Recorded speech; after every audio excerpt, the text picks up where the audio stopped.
Hello, y'all. Welcome back to Baylin's Book Club. It's me, Baylin. Oh my gosh, we are finishing up Little Women today. My setup is a little bit better. Okay, okay. Be proud of me.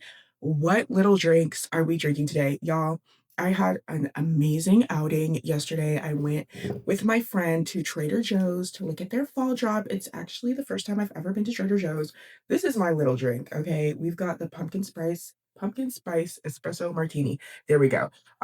We also tried the pumpkin spice wine. If you can get it, get it. Oh, I've never tasted something that good. Why is this casting such a horrible shadow on my face? There we go. But hi, yes, that's what I'll be drinking. So we should be having a little bit of fun today as we wrap up Little Women. So let's get into it. I'm gonna do a little disclaimer. Okay, there's a reason that I chose an alcoholic beverage.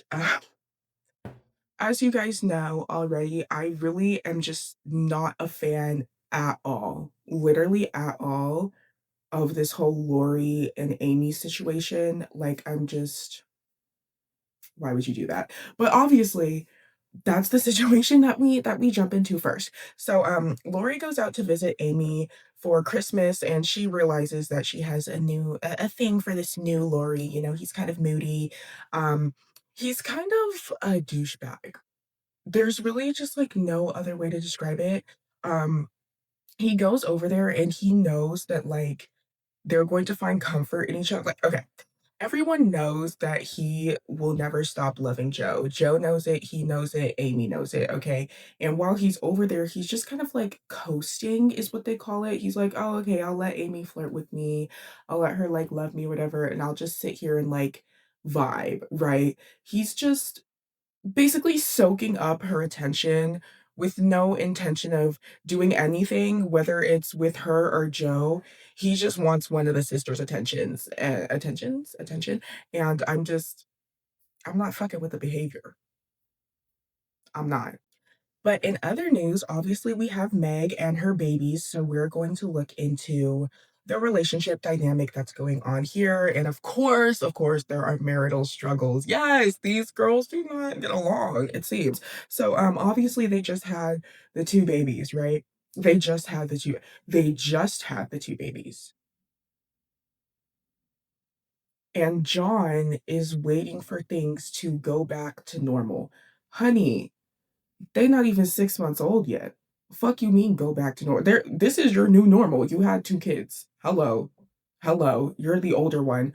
Um, so he's waiting, for his wife to become interesting and sexy again and for her to have her own time. He's waiting for a house to come back to after work that's not chaotic. He's waiting for, to be able to go on dates and act like single people and then just come home to these babies that are like accessories or something that don't need parents 24/7. I don't know what he's thinking. And that's also why don't have babies right as soon as you get married. Actually try to enjoy the marriage and enjoy each other's company. Of course, you're not having a great time. Hello.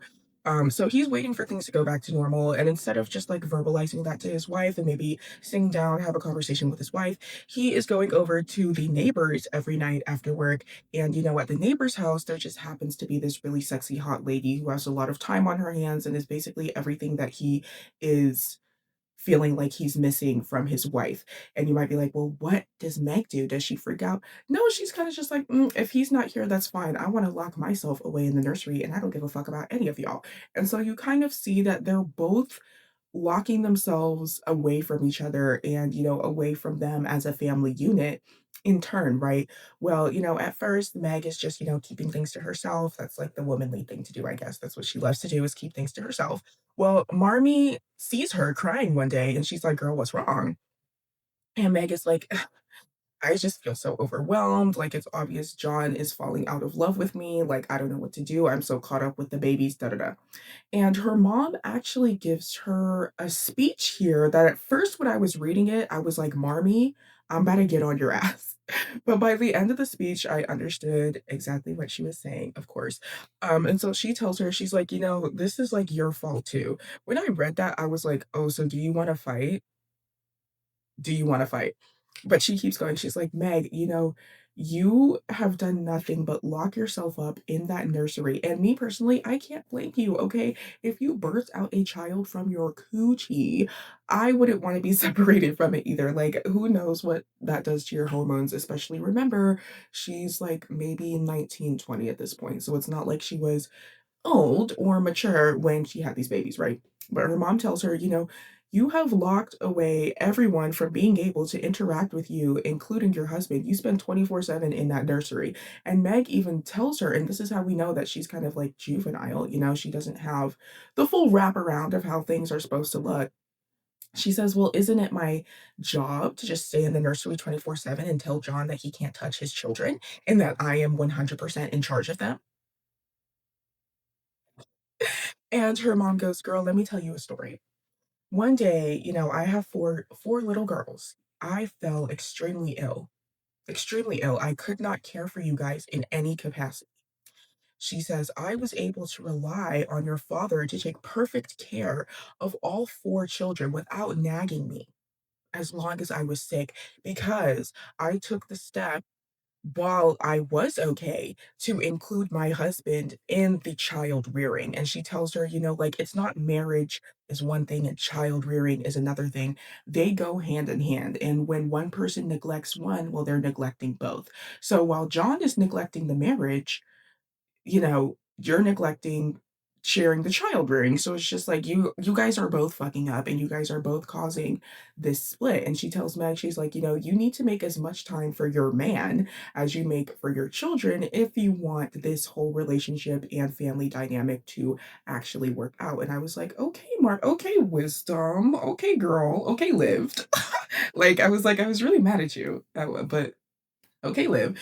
Um, and Meg takes this advice. The next night, she welcomes John when he comes home with a proper date. She sends the children upstairs, puts them to bed. She puts on a really nice dress. That's why I'm wearing a really cute dress. And she says, hey, John, I made you dinner. I'm looking sexy. Let's have a date. And he's like, oh my gosh, like, okay. And so they're eating right, they're talking to each other, they're flirting, it's really slay. Then Demi's the little boy. Demi comes downstairs and he starts throwing a fucking fit because Meg has been coddling him his entire life. And now he doesn't feel like he can go to sleep without his mom literally sitting right next to him for hours until he falls asleep. And so he starts throwing a fit, and they're telling him, go upstairs, you're ruining our date night. And no, he just starts fussing, and it gets worse. And so what Meg initially is going to do is go upstairs and sit with him. And I said, girl, now, this is exactly what your mother was talking about. This is exactly what she's talking about. I was like, girl, like, you about to ruin this fucking date. John says, oh no, ma'am, you've been raising these little bitch ass kids and now he ruined our fucking date. He literally says, he's like, do you want him to keep ruining our intimate moments or do you want a child that you actually like being around? He's like, I'm gonna take that little nigga upstairs and I'm going to handle him. And at first, she's like, there's a lot of pushback. She's like, no, John, like, please, like, he's gonna cry, don't hurt him. But he's just like, girl, please. And he takes him upstairs and he's like, you're not going downstairs to bother your mother. You're gonna sit here, you're gonna go to fucking sleep. And if you don't go to sleep, then you're just gonna sit here. Period. And so Demi gets the message. Eventually, he sits on the bed. Meg stops worrying about her husband. She's like, you know what? I'm going to give my trust to him because these are also his kids. And like, I had kids with him. So hopefully, I would trust him to like guide them to some degree. John comes back downstairs. He's like, thank you for trusting me. You've done the motherhood thing. You did the motherhood thing. You've been a mother. But now they need that tough, you need to do what I say. And obviously, you're not going to give that to them. So please, Meg, let me step in so we can work through this as a team. And by the end of that whole little section, what I wrote down is let me see. I said that oh yeah, Meg is now ruling the house not as a queen, but they are actually co-parenting. They are actually working together. She's just not, oh, it's my way or the highway. Um, which I mean, girl, I get it. I get it, girl. Cheers to that.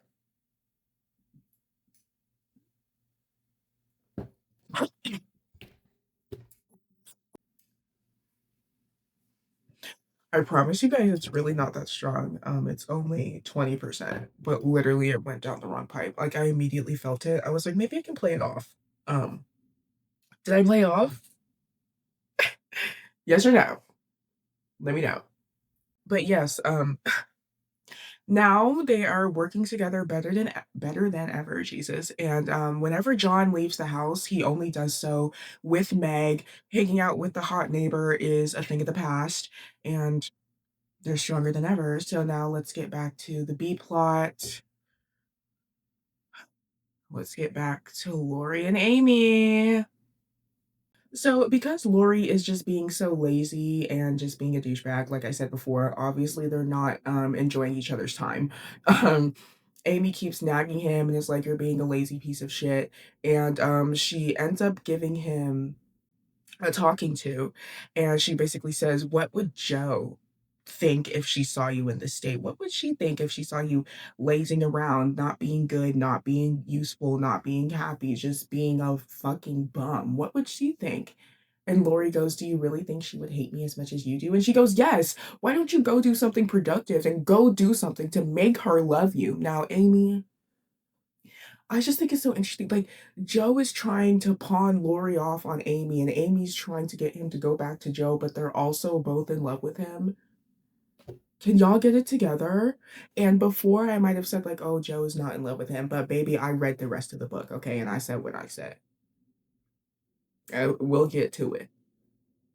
Um, But Lori's like, "No, it's no use. I tried to make her love me. That's why I graduated. I graduated so that Joe would love me." And it's just like, oh my gosh. Like, I've literally been in the situation where it's like, "Oh, I'm going to school for you because I love you." Or and let me not go any deeper than that. But it's just like you have to do those kinds of things for yourself. If you're getting an education for another person, are you really getting an education? It's going to be in your brain. Like, you can't hold the fact that you went to college over someone's head to be like, "Oh no, you should love me. I did this for you." Baby, if you weren't going to get educated for yourself, why do I give a fuck if you love me or not? Okay. But yeah, Amy basically calls him a bum. And it's like, you were supposed to go back to help your grandfather with work months ago and you haven't done it. And it's not like you're doing anything here. So what the fuck is Joe supposed to love? She hates lazy people. Well, that put a little pep in his step because literally the next night he is back over at his grandfather's actually doing work. And again, this book is really going to try and convince you that Lori and Amy have learned to love each other. Lori would never have done this for Amy. If Joe said, go do something that'll make Amy love you, he wouldn't have given a fuck. He would have gone to do something nice for Amy if it would have made Joe love him. And I just don't understand why Amy is relegating herself. I mean, I said this in the last video. I could go on and on. I could go on and on, believe me. I just, it's, and you know that you're his sloppy seconds, or he's your sloppy, whatever. Y'all are both sloppy second. You're both messy, sloppy, messy. Ugh, this might be a little stronger than I thought. But yes, he decides, let me go actually do something with my life with this college degree and stop being a whore, I guess. So he's over with his grandfather, and now we're going back to the marshes. And do you guys remember Beth? She's hanging on by a thread, child. She hanging on by a thread. It's near. Her death is near. Everyone knows. They've basically made a shrine to her in the house while she's still living, and she's like living in the shrine. It's really like kind of eerie. It's a little bit eerie. It's like they've already prepped for her death. I mean, duh, but she's like still there. She can like see it. I'm just like, that would kind of make me depressed. Like, what if I live for another 2 years, guys? You literally never know. Like, damn. Um, but of course, Jo has devoted herself to, basically being Amy's hospice care until she dies, right? Not Amy, Beth. Please, no one cares about Amy. Stop.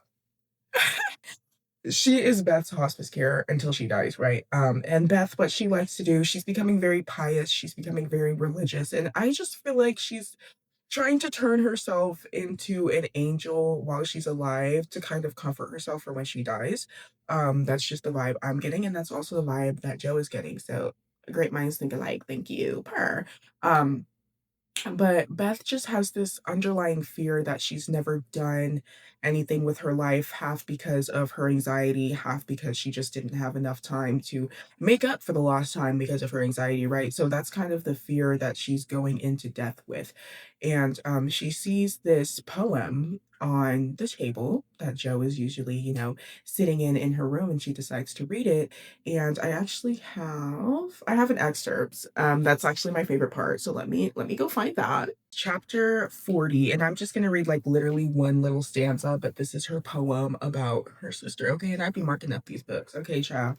My favorite part is thus our parting daily loses something of its bitter pain, and while learning this hard lesson, my great loss becomes my gain. For the touch of grief will render my wild nature more serene, give to life new aspiration, a new trust in the unseen. And I really like that because, it shows how mature Joe is, to look at death as something that, can emotionally help you, because of course Beth doesn't want to see Joe just over there sobbing, no lust for life, no reason to live. She knows that she's going to have to live after Beth dies. So instead of viewing it as a stain on her history, she's going to look at it as something that inspires her to move forward because Beth was such an angel and was such a big part of her life. I mean, that's basically like her half daughter. You know what I mean? And so I just really like that stanza, and I think you should read the whole poem. Again, it's chapter 40. And if you go on Spark Notes, they have like a really good amount of the book on there.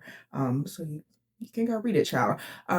But she reads over that, and then she goes to Joe and she's like, Joe, do I really like mean that much to you? Because I really feel like I haven't made a mark on life at all. And Joe goes, girl, of course, like you're my everything. Like, I care about you more than love itself. I care about you more than life itself. Like, if we could trade places, like, I would do it in a heartbeat, babe. And that's basically what gives Beth the strength to die. And you might be like, well, what the fuck? But no, it's just like, she was hanging on because she was so afraid that she was leaving here with no impact, and just imagine how that feels, especially as a child. But knowing that, when she leaves, she will be remembered, that gives her the strength to be like, okay, it's time to go. Like, I won't be completely forgotten. Like, Joe even says, death can't separate us. And I really believe that's true. And I feel like this is unfortunately a big reality for a lot of the disabled people in this country is they think that just because, well, not that they think, they are told, they are shown that productivity means memorability, and if you can't go out there and be a part of capitalism and contribute something to the house or to society, then who the fuck are you? You know what I mean?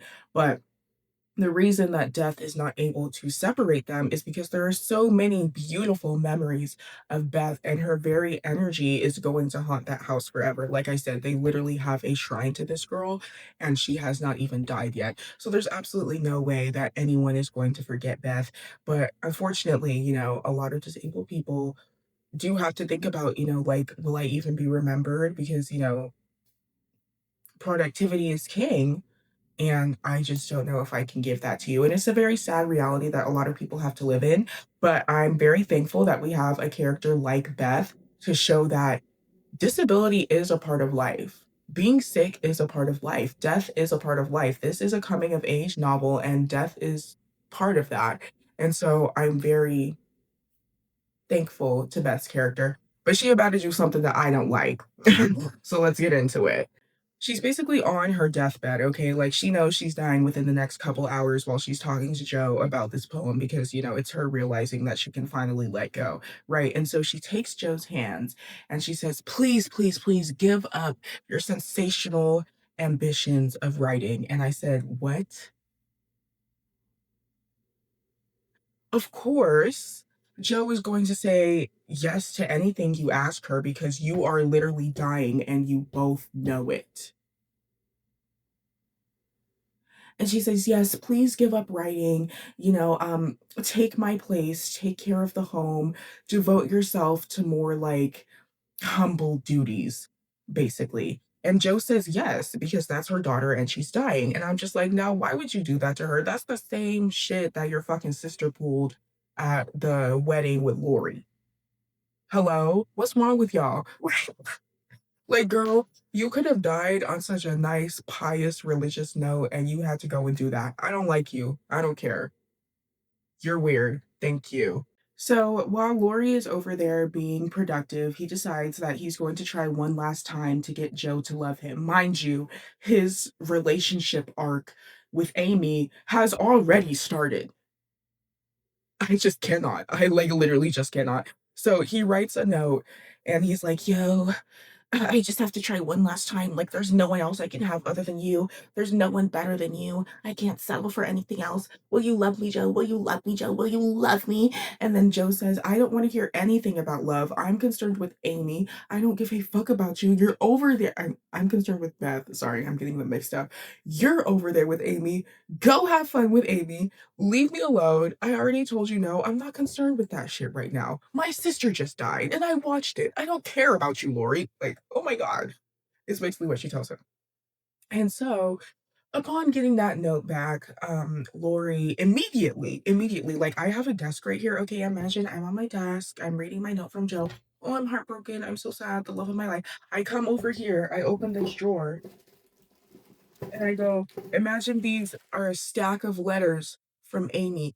3 letters from Amy that previously I had not bothered to open because I do not care.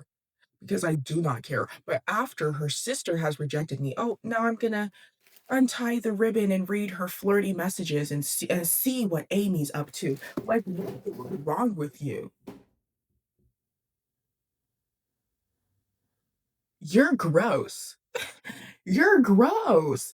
Like I said, I'm really over this. So they hang out for a bit. A couple things happen that I don't necessarily care about. Obviously, we're getting to the meat of it.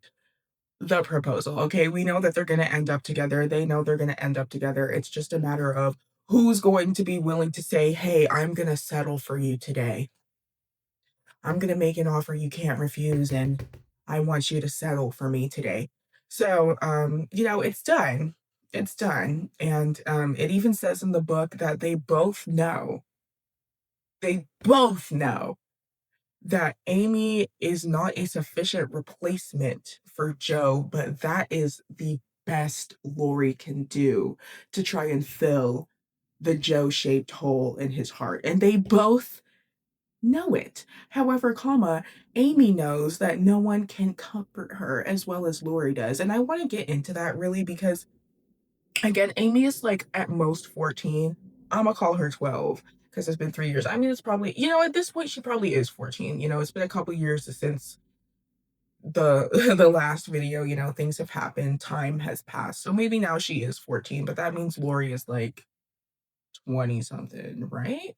Um, hi, hi. Um, when you're 14, you don't have a personality yet. You're just annoying and you're mimicking people. Like, literally, that's why I really hate that children have so much access to the internet as I post on the internet because they just absorb their personality from other people, right? They don't have one that's concrete and set in stone. So this like high society girl that everyone is like doting on her for being, I'm like, she's 14. It's probably a phase.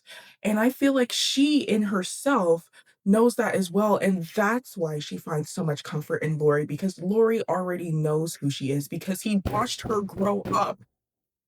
She's a child. But I feel as though she's willing to settle for Lori and not one of these other, rich high society men because she would never be able to take off that mask of like, oh, this is not what I come from. This is not what I'm used to. And this is not all I am. She would never be able to kind of fully let that guard down in front of the types of men that she, wants to concern herself with. But Lori, he's the best of both worlds. Okay. He knows their kind of poor, kind of raunchy background. And he's chill with that. He's vibey with that. But he can also play the part of being the rich foreigner that's into art and music. And she's willing to deal with that even if he's in love with her sister, because, well, at least She doesn't have to put on the airs for yet another person and maybe never take them off. And that's a decision that a 14-year-old that's scared of the future would make. I'm not blaming Amy, okay? She's a child. I do not expect her to make any kind of good decisions. But the fact that the book is framing this as like literally a love story, I really cannot vibe. I really cannot vibe, you guys. So I just have to put my foot down and be like, I can't blame Amy in the situation because it's just like, what else are you supposed to do? Of course, you would want to go with the devil especially when you're a child. Um,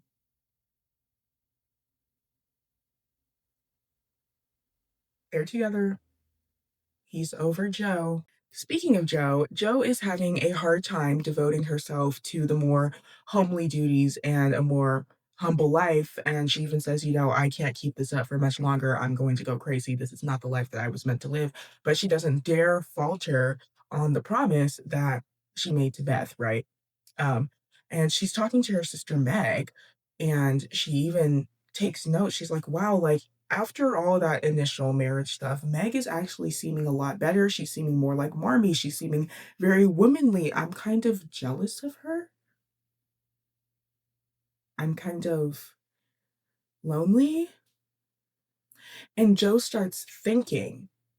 And unfortunately, that makes Joe start regretting. Why? Because it's not like she has writing to occupy her time because her bitch ass little sister made her promise to never write again. So she's getting really sad. She's getting kind of jealous of her sister. She's like, what do I do? What do I do? And she's just getting in this funk. She's just getting in this mood. And so Marmee begs her, she's like, girl, when was the last time you wrote? When was the last time you wrote a poem or a short story or something that made you feel anything but terribly sad? And, Joe just flatly says, oh, I don't have the heart to do it. I think she knows damn well not to tell her parents that Beth made her promise to stop writing because that's a fucked up thing to do. I think she knows damn well not to tell them. So she just says, oh, I don't have the heart to write.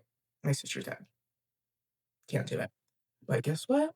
That night, she goes in and she starts writing with that pen and she starts marking up that paper. And her mom looks in there and she's happy as fuck. She comes out with her little short story. She gives it to her parents and they're like, Joe, this is what you need to continue doing. Like throughout the sorrow, throughout the pain, like we will support you as long as you write from the heart. And I feel like maybe that's what Beth was trying to say is stop writing the sensationalist bullshit for money and just write from your heart. But I'm like, you didn't say that part. You just said stop writing. So that's what she did. So maybe next time, like if you're going to have some last words, maybe plan them out, make them a little bit better. Right? Fuck. Um, but they're like, yeah, Joe, like, this is what you need to be doing. Like, that's what she was trying to tell you. Don't care about the money because her dad says this. He's like, those columns that you wrote for money were, kind of bullshit. But this is the Joe that we know and we love and that we are willing to foster. And baby girl, you need to do more of it. And so Joe says, okay, I'm just going to write from the heart and just hand my shit out. Whether people give me money or not, I don't care. I just want to make people happy with my writing. And that's what she continues to do. Later, Joe is having a talk with her mom because obviously Marmee has noticed that Joe is feeling a bit lonely, looking a bit longingly at her sister's relationships, and probably thinking about things that could be. Mothers know what daughters think about. There we go, around that age. And she has a talk with her and she's like, hey, are you okay, babe? Because you seem really lonely. Are you regretting what you said to Lori? Are you regretting telling him no? And I think Joe is very honest here, and I really love that about her. And she says, I might have said yes if he were to come back right now and ask me again, not because I love him, but because I just want to be loved in a marriage type way. And I know that Lori would be willing to do that. And even her mom says, the fact that you can admit that to yourself shows that you're growing as a person. And I think it shows that you wouldn't say yes. I would hope that knowing that about yourself, you would not then give in. Maybe you'd be like, but after 30 seconds of thinking, girl, like hopefully you would say no. You know what I mean? And her mom says, just find comfort and the familial love that you have right now, and please, please, please, please wait until you find that perfect man. But until you find that perfect man, settle for the love that you've already got now. Don't go try and find some new shit or try and settle for something that isn't actually going to work just because, well, you're lonely and one sister is dead, the other one is fucking your ex situationship, and the other one is happily married. Just try not to be lonely, girl. Amy and Lori come back, and Lori actually sneaks into not Joe's room. She's crying in Beth's room, but at this point, Beth's room is basically Joe's room because she refuses to leave it because she misses her sister, right? In the middle of the night, Lori crawls into the window, like while she's crying, and it's like, hey. And she's like, yo, it's nice to see you. What's up? And Lori's like, yo, Amy's my wife. We're married. And Joe's like, married. And the book even says that her regret is mingled with her happiness for her sister. That regret is there. You know, she's always going to wonder, well, what if I had just settled for someone who just really loved me too much, even though I didn't really. I've started to become disengaged with him, you know? And this is kind of, you know, she's very lonely. She's in a very vulnerable state, okay? And this whole situation is messed up. If you want to long over Lori, girl, I can't blame you. Why is your sister marrying your situationship? That's so weird. Um, and why is he crawling into your window? Why is he not with his wife? That's weird.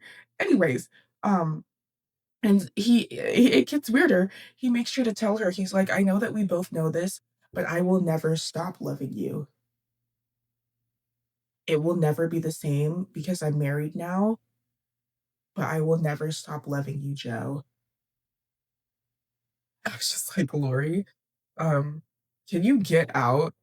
What the fuck are you doing? So after, you know, that whole thing, they go out to where everyone else is partying and kind of celebrating, having a pseudo wedding reception.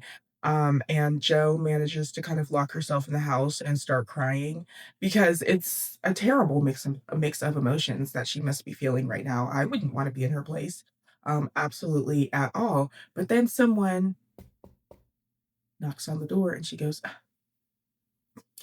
"Hi, guess who it is? Guess, guess, guess. Yes, it's the professor."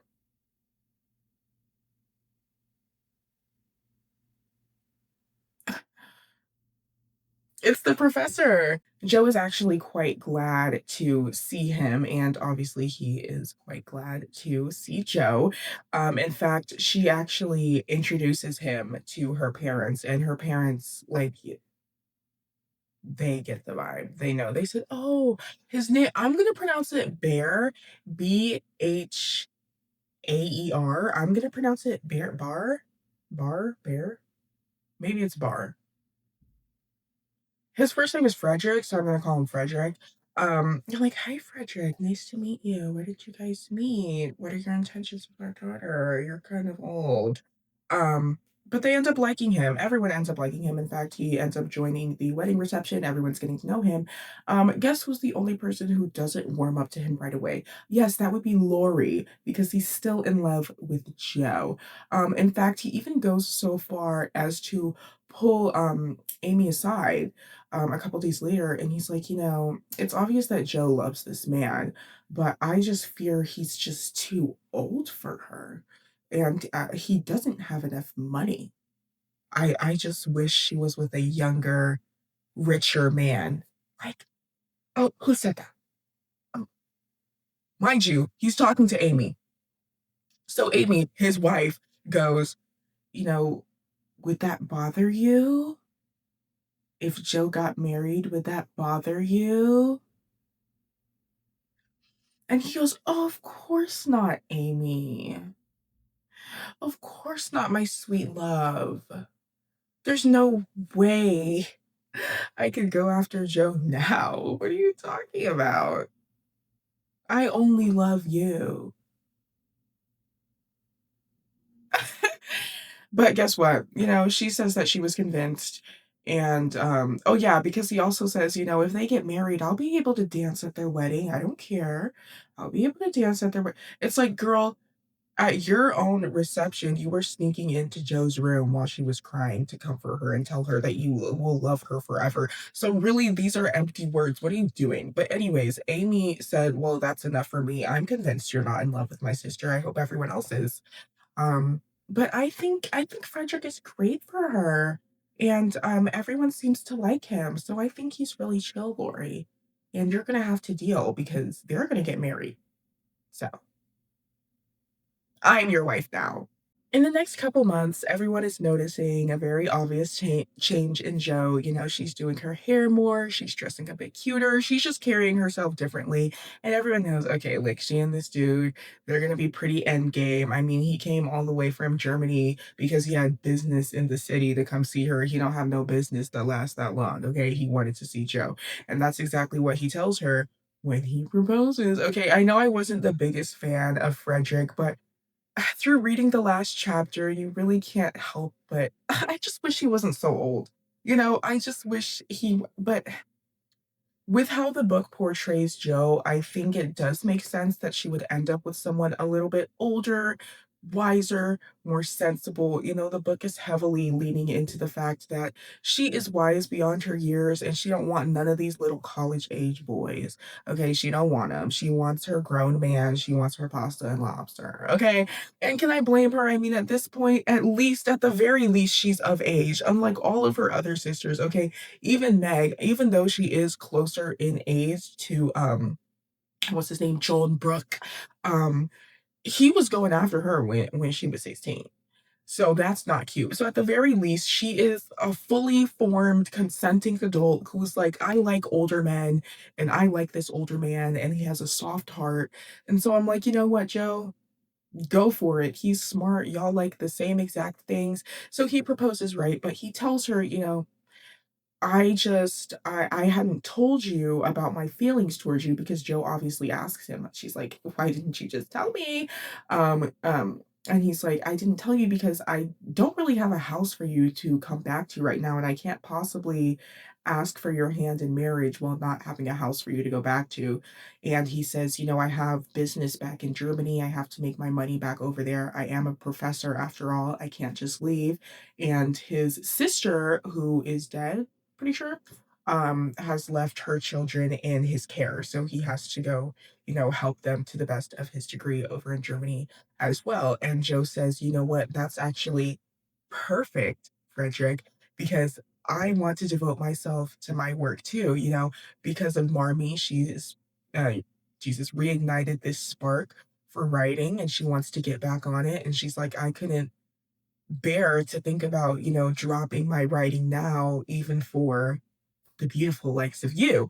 And so that's what they end up doing is that they are married and then he goes over to Germany and he's over there for a good like 2 years and they're just both working, writing each other letters. And it's honestly the perfect setup for Joe. It's the right amount of intimacy, the right amount of, you know, closeness without it being overwhelming for her. And she loves writing and she loves getting these written letters, right, from her smart professor that writes to her about his studies. And, you know, she's really loving it.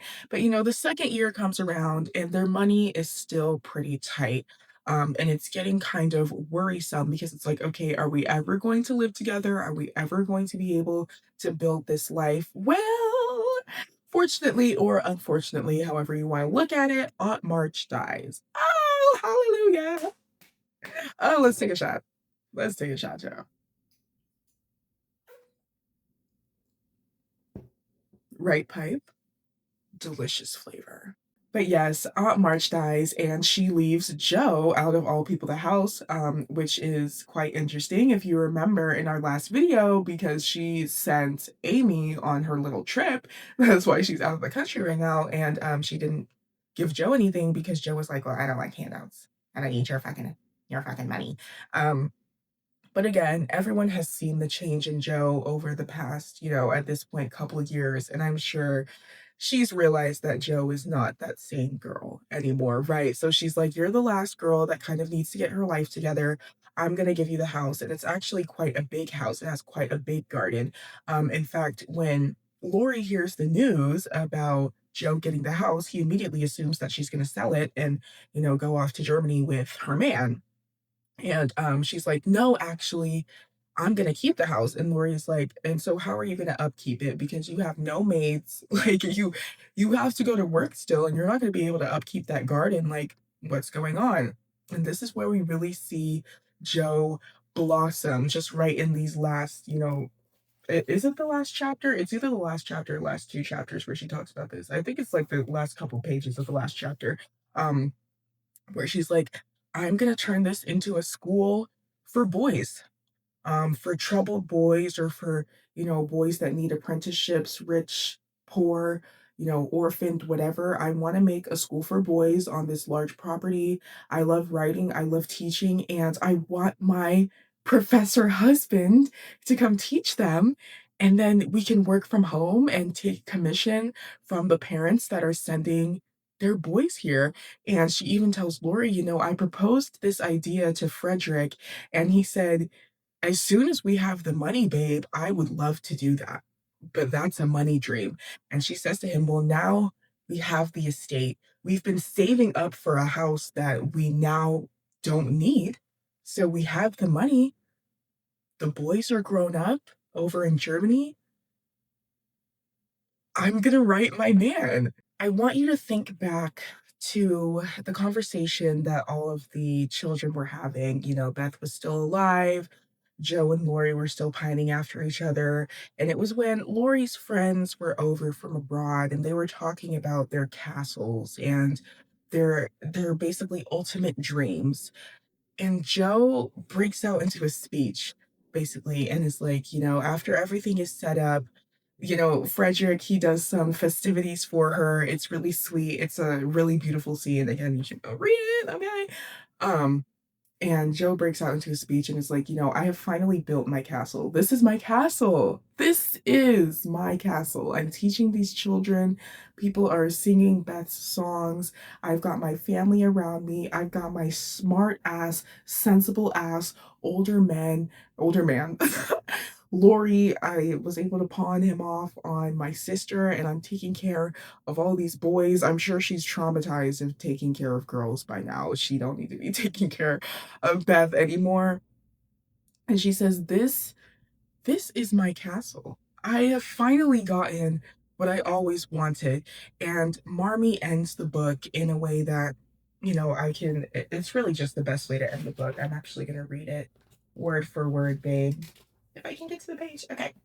She says, "Oh, my girls, however long you may live, I never can wish you a greater happiness than this." And remember, all the grandchildren are around, the family's all together, everyone's there. And I just want to take a moment because she says, "For as long as you may live." So that really shows to me that Beth is always on her mind, and I think it was a great way to incorporate Beth into the ending of the book and just remind, however long you may live, chase that happiness, try to get there because you don't know how much time you might have. And you might be like, "Oh, because that's something Beth didn't do." I think Beth did that very well and she lived a very full life.